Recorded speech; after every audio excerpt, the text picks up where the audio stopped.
Ayo, what's up? Welcome back din sa ating channel dito sa Mobs TV. Alright, sa tayo nagbabalik ulit mga babayan para sa isa na namang reaction, video at komentaryo at ating pag-uusapan ng mga balitang ating nakalap mga babayan.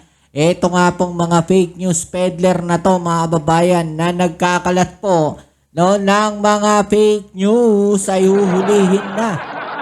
No, iimbestigahan po yan ng NBI mga kababayan at huhulihin na po sila. At dahil po dyan, no, asahan natin mga babayan na mababawasan po yung mga nagkakalat ng mga maling balita na yan. Sa palagay ninyo, sino yung mga nagkakalat ng mga fake news na yan mga babayan? I-comment nyo nga dyan sa ibaba ang inyong mga opinion at ang inyong mga idea, no? Kung sino nga ba ang nagkakalat ng mga fake news na yan. Mula ba yan dun sa Parlor A or doon sa Parlor B? At dahil po dyan, no, sinasabi nga rin na posibleng merong nagpopondo, no, sa pagpapakalat na itong mga fake news na to. No, meron pong mga fake news trolls, mga babayan, o troll farm na siyang nagpapakalat ng mga fake news. Kagaya nga ng sinasabi natin dito nung nakaraan, napakarami po, no, na mga fake news na yan na kung saan mga lumang mga videos pa yung kanilang mga pinapakalat para lamang palabasin na napakagulo, no, ng ating administrasyon ngayon, napakagulo ng panahon ngayon dahil po yan sa kagagawan nila. So, sino nga ba yung mga yan? No, madalas nakikita natin ang mga nagpapakalat niyan ay galing doon sa kabilang parlor o yung mga DDS. No, yung mga supporters po doon sa kabila, no? Hindi naman natin sinasabi na yung mga Duterte mismo nagpapakalat niyan. Bagkos yung mga supporters po nila, no, ang nagpapakalat niyan. 'Di ba? Nakikita natin karamihan ng nagpo-post na magulo sa Pilipinas, no? Ganito nangyayari sa Pilipinas ngayon. 'Di ba? Mga galing sa kabilang parlor eh. Alam nyo, tigilan nyo na yan kasi simple lang naman eh, the more na nilalabas ninyo na magulo sa Pilipinas ngayon, no, yung mga lumang videos na yan, iisipin ngayon, no, ng mga tao na okay lang gumawa ng ganyan ngayon dahil nagkakagulo sa Pilipinas, mako-cover up yung ginagawa naming kalokohan. At hindi rin ninyo maiiwasang mapaisip bakit nga ba nila ginagawa yan para malihis, no, ang totoong issue ng sambayan ng Pilipino. Yun po yan mga kababayan. Para malihis, no? Para magulo ang isip ng mga Pilipino. Diba? Isipin na nakakatakot na ngayon, di kagaya ng panahon ni Duterte. Pero isipin ninyo, mga kababayan, yung mga videos na yan, mga lumang video na yan, na kanilang nilalabas. Oh, yung mga general na nag-resign, sinasabi nila, general, nag-resign. Nung nakaraan pa yun, matagal-tagal na yan. 2 years ago. Si General Torre nag-resign. Ang tagal-tagal na rin ng balita na yun. Diba? Ganun po sila magpakalat ng fake news. Kaya maging maging alerto kayo, no, doon sa mga fake news na yan. No? Ito, pakinggan natin itong balita na to mga babayan mula sa UNTV. Pinag-aaralan ngayon ng National Bureau of Investigation kung may mga individual na nasa likod ng pagdami ng fake news sa Pilipinas, lalo na sa social media. Yan, no? Naniniwala ba kayo dyan mga kababayan na mayroong mga tao na nasa likod, no, na nagtatayo ng troll farms para magpakalat ng fake news?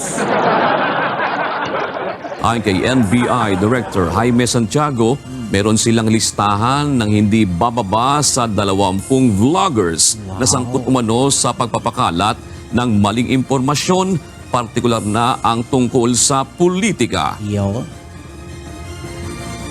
Tignan namin, bakit tumadami? Bakit parang iisa ang tema nila, no? Ganon, sumasakay sa kaguluhan ng ating political atmosphere. Yun na nga, 'di ba? Sinasakyan nila, sumasabay sila. Kung ano yung viral, 'di ba? Yun yung gagawin nila. 'Di ba? Agaya nung nahuli No, na isang vlogger na babae. O di ayun, iyak siya ngayon. Diba? Inedit yung post no, ng isang media outlet, pinalabas na gumawa na lang ng batas na gawing legal. No, yung pinagbabawal na, no, alam nyo na. Tapos, ngayon, nung hinahuli siya, iyak siya. Diba, nagmamakaawa. Buburahin na lang daw niya yung post niya. No? Buburahin mo yung post mo. Kahit anong gawin mong bura dyan sa post mo. Kung yan ay nakopya na, wala ka lang magagawa dyan. Pwede nang i-repost yan. No, ang magagawa na lang dyan, yung mga nag-repost po niyan, yun ang hahabulin na uli ngayon. Okay? So, yung mga post na yon, sila na akusa nila sa sarili nila mag-delete nun. Ang problema, siya yung natsyempohan na naka-up yung kanyang post at sa kanya daw di umano nang galing yung post na yon, siya daw di umano nag-edit. Well, hindi natin alam talaga no, kung siya talaga nag-edit yan. Ang problema, siya yung naglabas ng post na yon. O so, dali siya, iyak. Diba? Yun yung problema dyan, mga kababayan. Nagpapakalat sila ng fake news tapos pag nahuli sila, makikiusap sila, magmamakaawa sila. No? The harm is done, mga tol. Nagawa nyo na. Diba? Yun yung sinasabi natin, think first before you click. Pag-isipan nyo muna, bago nyo gawin yung bagay na yan, bago nyo i-post yung bagay na yan, isipin nyo muna, tama ba to? No, magpo-post ako sa social media. Okay? Ipinost ko. Ngayon, o ano sabi ng mga nagpo-post ng mga ganong klaseng post? Yung mga pro DDS. Kung magalit kayo sa post ko, pwede nyo akong i-block na lang. Diba? Victim. Sila pa yung pa-victim sa huli. Mga kababayan. Diba? Magpo-post sila ng ganon, tapos sasabihin nila, yung mga galit sa post nila, i-block na lang sila. Nakakatawa lang sila, no? Yung pinaggagawa nila, mga kababayan. Hindi hindi tama. Diba? Hindi mo alam kung nasa matinong pag-iisip pa ba sila, matapos silang gawin yon, ganong klaseng post, magpapabiktim sila. Diba? Imagine ninyo yun. Di bababa sa 20 vloggers na sangkot umano sa pagpapakalat ng maling impormasyon, partikular na ang tungkol sa politika. Tignan namin, bakit tumadami? Bakit parang iisa ang tema nila, no? Ganon, sumasakay sa kaguluhan ng ating political atmosphere. Hindi dapat na mangyari. Magugulo ang ating bayan, malilito ang ating mga Yeah, diba? Yun yung sinasabi natin. No? Hindi dapat mangyari yung mga ganon bagay. Magugulo ang ating bayan, malilito ang ating mga mamamayan. Exactly. No? Gaya ng sinasabi natin doon sa mga nakaraang vlog. Yung mga nagpapakalat ng fake news na yan. Malilito yung sambayan ng Pilipino. Ano ba ang totoo? Maraming nagpo-post niyan. Marami ako nakikita no, sa mga social media, sa Facebook. Nagtatanong sila, ano ba talaga ang totoo? No? Kasi nakikita nila yung mga ganong post unverified, hindi nila alam. O kung paano kung hindi sila nanonood ng mga balita dati. Diba? At ngayon lang uli sila nanonood ng mga balita. Tapos makikita nila ganon yung post. Tapos may mag-o-oppose. No, may lalaban doon sa post na yon. Sino paniniwalaan nila? Malilito ngayon sila. Unless maglalabas tayo ng mga ebidensya na yung post nila ay mga fake news. Diba? Kagaya ng ginagawa natin, nagde-debunk tayo ng mga post na fake news na nakaraan. Yung mga sinasabi nga natin, lumang video na, lumang post na, inilalabas pa nila. Diba? Kayo mismo, malalaman ninyo yan. I-search lang ninyo. No, yung kahit sa YouTube, i-search ninyo Kunyari, may naglabas ng ganitong video, i-search ninyo, totoo ba yung video na yan? Doon nyo mismo malalaman. No, kung totoo o hindi. Kaya huwag kayong magpauto-uto dyan.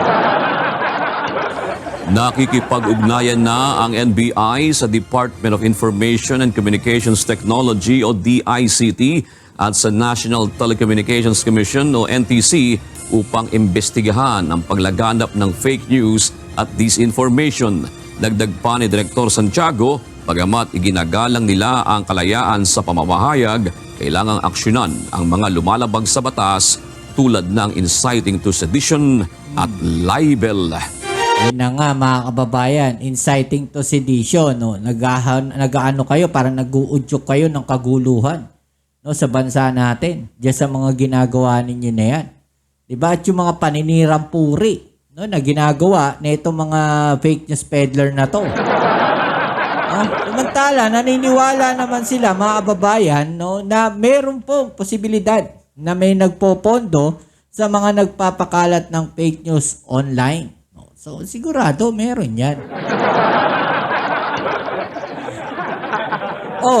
Or, eto yan mga kababayan, kung wala man nagpopondo sa mga yan, no, sumasakay lang sila sa clout. No, mga clout chaser yan. Gusto nila sumikat sila. No, tandaan niyo, hindi kayo sisikat ng ganun basta-basta. Mga kababayan sa pagpapakalat niyo ng mga ganyang klaseng fake news. Sisikat kayo sa isang post nyo, tapos pagka nag-post ulit kayo, posibleng may manood, posibleng wala, posibleng may mag-view, posibleng wala. Ganun lang naman kasimple yun. No? Ganun lang po sa sa social media. Okay, kaya huwag kayong masyadong nagpapaniwala sa malaki kita sa Reels. Million views bago kayo kumita dyan sa Reels na yan, mga kababayan. Million views bago kayo kumita ng ganong kalaki. No, kaya kung nangangarap kayo na dumami yung views ng mga Reels ninyo, yung views ng mga post ninyo, pag-aralan ninyo maigi dahil baka sa huli, no, imbis na kumita kayo, wala pa kayong kitain, abunado pa kayo. Ganon po, yun nangyari doon sa nahuli na babae, mga kababayan. No, nung huli, wala raw siyang kinikita. Sabihin natin meron siyang kinita, mga kababayan, pero hindi ganon kalaki yun. Promise, hindi ganon kalaki yun. Tuloy natin. National Bureau of Investigation tinutuntun ang mga individual o grupo na posibleng nagpapakalat ng mga fake news at disinformation. Nasa 20 individual iniimbestigahan na ng NBI. Si Luisa Irispe sa sentro ng balita. Pinag-aaralan na ng National Bureau of Investigation ang posibilidad na may nagpopondo umano sa mga nagpapakalat ng fake news online laban sa pamahalaan. Ayon mismo kay Director Jaime Santiago ng NBI, tinutuntun nila kung mayroon bang namumuno sa likod ng mga umano'y fake news spreader sa social media. Yan, no? Diba? Kagaya ng sinasabi nila mga kababayan, na yung mga nagtatanggol naman sa administrasyon, binabayaran daw, mga kababayan. Ay, nako po. So, labanan to ngayon ng mga vlogger sa vlogger, mga kababayan, no? Fake news versus debunker ng mga fake news nila, mga kababayan. Sa social media. Yung paninira nila sa mga government officials, yung mga kung ano-ano sinasabi nilang balita na hindi naman totoo. Yun ay pinag-aaralan naming mabuti kung bakit ganun ang tema ng mga vloggers natin ngayon. Meron ba silang namumuno sa kanila? Tinitignan po namin yan lahat. Ang hinala namang ito ng NBI, nag-ugat dahil iisa umano ang content ng mga nagpapalabas ng fake news. Tila nakikisakay din ang mga ito sa trending, lalo na sa usaping politika. Kaya nagdudulot ito ng gulo sa isip ng publiko. Diba? Tama naman, nakikisakay lang yung iba dyan. No, ginagamit lang yung Facebook, nakikisakay lang sila. Yun nga yung sinasabi natin, mga clout chaser yan. Gusto nilang sumikat sila. Ganon ang ginagawa ng iba dyan. Ganon yung ginagawa ng karamihan dyan. So, ang problema dyan, yun na nga, nalilito yung sambayan ng Pilipino, hindi na nila alam kung ano yung totoo. At the same time, mga babayan, kagaya na sinasabi natin, no, posibleng yan, diversionary tactics po yan. No? Para lito lang yung sambayan ng Pilipino, 'di ba? Mawala sa isipan ng sambayan ng Pilipino yung mga totoong nangyayari. 'Di ba? Kung ano yung mga totoong issue. Yun po yan, mga kababayan, diversionary tactics, yung posibleng ginagawa po diyan. Tinitingnan namin bakit dumadami, bakit parang iisa ang tema nila, no? Ganon sumasakay sa kaguluhan ng ating political atmosphere. hindi dapat mangyari. Magugulo ang ating bayan, malilito ang ating mga mamamayan. Naiintindihan naman anya ng NBI kung opinyon o freedom of speech lang ang nilalabas ng mga ito sa social media. Pero kung may mga malinang impormasyon na pinagmumukha nilang totoo, dito na papasok ang NBI. Sa ngayon, may 20 na umanong individual na iniimbestigahan ang Bureau. But we have already list nitong vloggers na ito na nagpapakalat ng fake news, hindi bababa sa 20. Aminado naman ang NBI kung ang content creator na iniimbestigahan nila ay wala sa Pilipinas at isang citizen sa ibang bansa. Nako, ayan, yung mga nasa ibang bansa. Yari kayo, huliin na kayo, yung mga vlogger na nasa ibang bansa. Kahit nasa ibang bansa kayo, papahuli na kayo ng NBI. Yari kayo. Mahihirapan sila sa investigasyon. Pero kung isa umano itong Filipino citizen at nasa ibang bansa, makakatuwang ng NBI ang International Police Crime Organization o Interpol para mapauwi ito sa Pilipinas. Susulat lamang tayo sa Interpol, tulungan tayo maibalik dito sa atin, extradition. Katuwang naman ng NBI dito ang iba pang ahensya ng gobyerno tulad ng Department of Information and Communications Technology at ang National Telecommunications. Yan, mga kababayan, no? Lahat, magtutulungan para dyan sa mga fake news peddler na yan. O ano masasabi ninyo sa mga balita na to, i-comment sa ibaba nyo mga opinion at atin yung pag-usapan. Alright? So yan, muli maraming salamat sa lahat ng mga patuloy na nakasuporta dito sa ating channel. Kita-kits tayo sa ating next video upload. Ito muli ang yung Kuya Mobs dito sa Mobs TV. Peace. I'm out.